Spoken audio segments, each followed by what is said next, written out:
আজকে রুই মাছের কষা কষা তরকারি রান্না করব।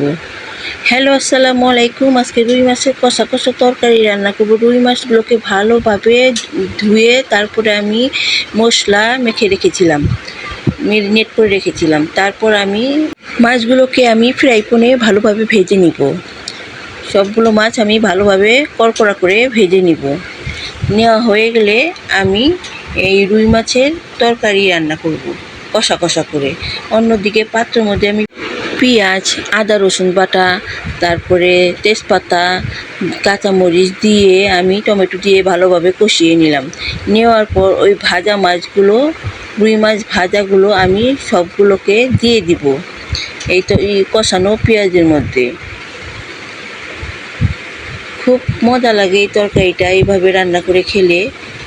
আমি মাঝে মধ্যেই রুই মাছ আনলে আমি মাঝে মধ্যে এইভাবে রান্না করে খাই, বা ওদের কাছেও অনেক ভালো লাগে এইভাবে রান্না করে দিতে বলে আমাকে। আমি এইভাবেই রান্না করে দিই। মাছগুলোর উপরে আমি একটু পানি দিয়ে আমি কষা কষা করে নিব তরকারিটা।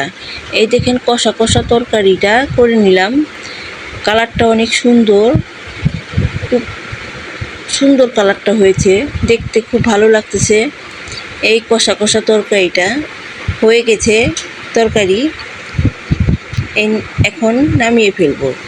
এই দেখেন রুই মাছের কষা কষা তরকারি, খেতে খুব মজা আর খুব সুস্বাদু, দেখতে অনেক সুন্দর। এভাবে রান্না করে খেয়ে দেখবেন। আল্লাহ হাফিজ।